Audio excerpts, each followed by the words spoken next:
Sidang penonton yang saya hormati sekalian, alhamdulillah kita sudah sampai ke episod yang ke-8.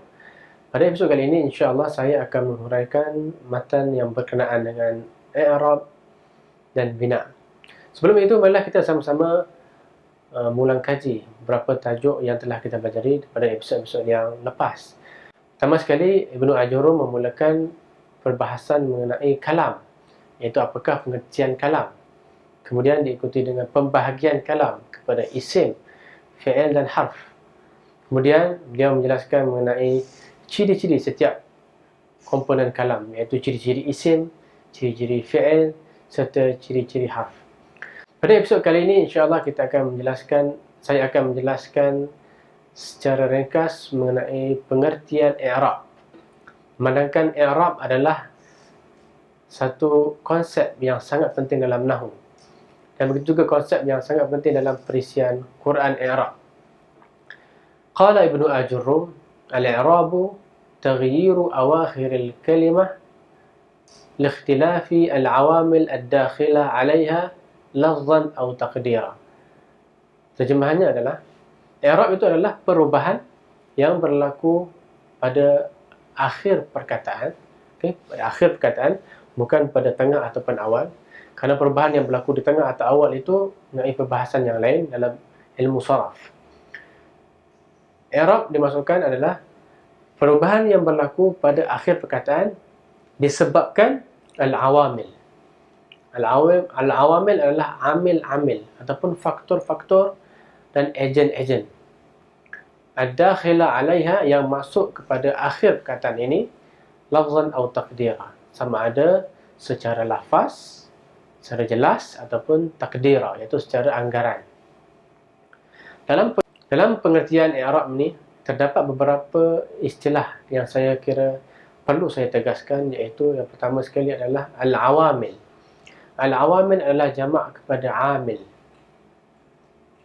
Itu dalam istilah linguistik bahasa Inggeris disebut sebagai agent ataupun penyebab. Mengapa akhir perkataan bahasa Arab itu berubah-ubah? Ia tidak berubah dengan sendirinya. Ada ejen ataupun amil yang bertindak sebagai pengubah kepada baris ataupun keadaan akhir setiap perkataan ataupun sebahagian besar perkataan bahasa Arab. Jadi sebagai contoh, kita katakan zahabtu ilal masjid. Zahabtu ilal masjidi. Ila di sini dianggap sebagai amil, iaitu faktor yang menyebabkan al-masjidi, itu isim selepasnya berbaris bawah. Jadi ila di sini disebut sebagai amil dan al-masjidi disebut sebagai al-ma'mul. Amil pula boleh dibagikan kepada dua, iaitu amil lafzi dan amil takdiri, seperti mana yang disebutkan oleh Ibnu Ajurrum, lafzan atau takdira. Amil lafzi adalah amil yang kita boleh lihat, seperti mana contoh yang saya sebutkan tadi, iaitu zahabtu ilal masjidi. Kita boleh lihat, kita boleh fahami bahawa ila di situ adalah amil yang menyebabkan perkataan selepasnya berubah baris. Yang kedua adalah amil takdiri, iaitu yang kita boleh anggarkan. Ulama nahwu berusaha sedaya upaya untuk mewujudkan amil bagi setiap perubahan yang berlaku. Ini kerana ilmu nahwu membahaskan secara logik mengapa setiap perkataan itu berubah. Ini supaya memudahkan pelajar-pelajar bahasa Arab mempelajari ilmu nahwu. Jadi, jika tidak ada amil yang jelas, ulama nahwu menyebutkan amil-amil yang takdiri, yang bersifat takdiri. Sebagai contoh, al-masjidu kabir. Al-masjidu kabir. Kita mungkin tertanya, apakah amil yang menyebabkan al-masjidu di sini berbaris depan? Kenapa tidak dikatakan al-masjidah ataupun al-masjidi? Amilnya adalah yang berbentuk anggaran, iaitu al-ibtida'. Al-ibtida' bermaksud permulaan. Ia berbaris depan kerana berada di hadapan ayat, di awal ayat, di pangkal ayat. Jadi setiap perkataan yang berada di pangkal ayat adalah berbaris depan. Amilnya apa? Amilnya adalah al-ibtida', kerana ia bermula, kerana ia berada di pangkal ayat. I'rab boleh dibagikan kepada 4 bahagian, iaitu yang kita boleh lihat pada setiap akhir perkataan bahasa Arab. Iaitu terbagi kepada al-raf'u, wal-nasbu, wal-jarru, wal-jazmu. Ada sebahagian daripada tanda ini yang memasuki fi'il dan isim. Contohnya al-raf'u, wal-nasbu, wal-jarru adalah antara tanda yang kita boleh lihat pada isim. Manakala ar-raf'u, wal-nasbu dan al-jazmu adalah tanda yang memasuki fi'il. Manakala perkataan yang menerima i'rab hanyalah isim dan fi'il mudhari' sahaja. Hanya isim dan fi'il mudhari' sahaja yang menerima i'rab, yang menerima perubahan pada akhir perkataan. Harf, fi'il madhi dan fi'il amr tidak boleh menerima perubahan. Ini makna harf kekal barisnya walau apa jua bentuk amil yang masuk. Kita akan bincangkan mengenai harf dalam tajuk al-bina', dan dengan itu marilah kita sama-sama mempraktikkan penggunaan ataupun kita memantapkan lagi pemahaman tentang al-i'rab melalui perisian Quran i'rab. Untuk memahami i'rab, saya suka untuk memilih surah Al-Bayyinah. Al-Bayyinah. Kita boleh lihat bagaimana suatu perkataan berubah barisnya atau keadaan akhirnya disebabkan perubahan amil atau agent yang berada dalam ayat. Kita lihat dua perkataan yang sama berulang dalam satu surah yang sama, iaitu qayyimah. Qayyimah datang dalam ayat yang ketiga dan juga dalam ayat yang kelima. Pertama sekali dalam bentuk yang tanpa alif lam, qayyimatun. Yang kedua bersama alif lam tetapi akhirnya berbaris bawah, al-qayyimati. Jadi sebagai seorang Islam yang baca Al-Quran, yang merenung dan meneliti ayat-ayat Al-Quran, pasti akan tertanya-tanya, mengapa ada perubahan seperti ini? Mengapa ada qayyimatun, qayyimati, qayyimata dan sebagainya? Kita lihat dulu dalam contoh qayyimatun. Qayyimatun. Okey, kita buka semua apa yang kita perlukan. Terjemahan. Okey, terjemahan contohnya. Fiha kutubun qayyimah. Terkandung dalamnya pelajaran-pelajaran dan hukum-hukum yang benar. Okey. Mengapa perkataan qayyimatun berbaris depan? Tentu ada jawapannya.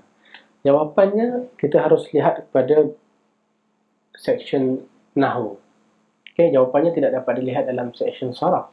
Kerana saya telah sebutkan dalam episod yang pertama lagi, hanya saraf hanya membincangkan tentang pembentukan kata.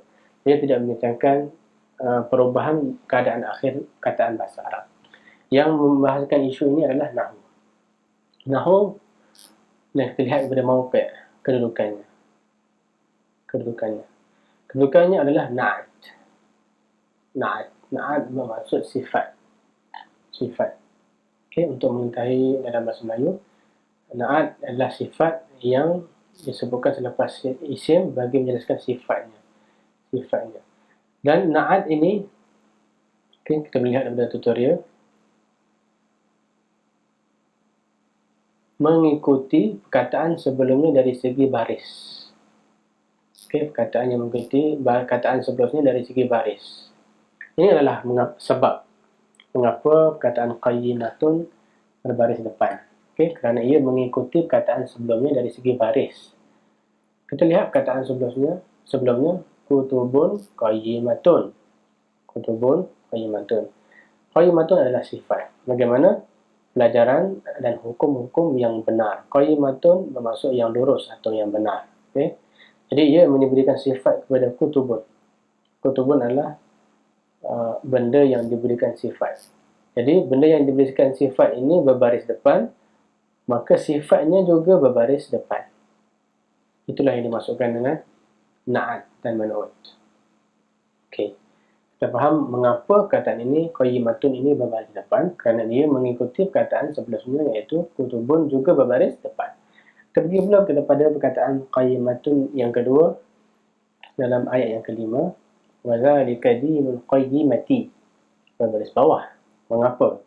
Kita lihat pada section nahwu dan mauqi' al-i'rab mengatakan dia adalah mudhaf ilaih. Apa itu mudhaf ilaih? Tutorial juga disediakan. adalah suatu komponen dalam konsep idhafah, iaitu kebersandaran suatu kata nama kepada kata nama yang lain. Kata nama yang pertama dinamakan mudhaf dan yang kedua dinamakan mudhaf ilaih. Jadi apabila kedua-dua komponen kata nama ini bertemu, maka yang kedua itu mengambil baris bawah. Kebiasaannya mengambil baris bawah. Contoh yang mudah adalah di sini disebutkan Kitabut Tilmidhi. Buku itu milik pelajar. Kitabu pertama mudhaf, kitabu yang kedua Tilmidhi ini, perkataan yang kedua adalah mudhaf ilaih. Dan mudhaf ilaih berbaris bawah. Selalunya berbaris bawah. Jadi kita tutup tutorial. Kita lihat semula. Jadi sebab itulah mengapa Al-Qayyimati ini berbaris bawah, kerana ia didahului oleh satu isim yang lain, iaitu din. Din adalah isim, agama. Din adalah agama. Agama lurus.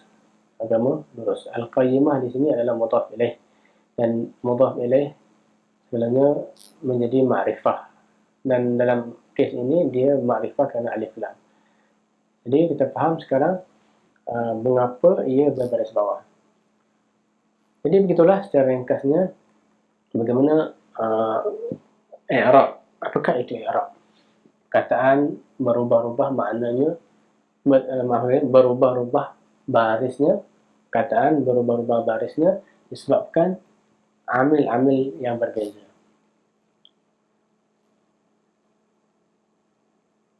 Mari kita lihat pula dalam contoh yang lain dalam surah Al-Humazah.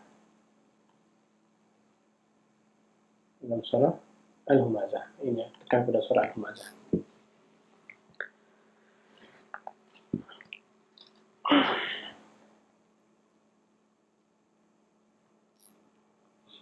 Surah Al-Humazah kita akan lihat beberapa perkataan yang sama seperti hutamah. Itu berulang dua kali. Pertama sekali berbaris bawah, al-hutamah. Al-hutamati, yang kedua al-hutamatu. Mengapa? Satu perkataan tetapi berbeza akhirnya. Kerana ia adalah perkataan yang mu'rab, perkataan yang menerima i'rab. Kita lihat Melayu dari segi nahunya, mengapa dia hutamati? Kerana dia isim majrur. Isim majrur berarti isim yang ada selepas salah satu huruf jar. Huruf jar dalam ayat ini adalah fi.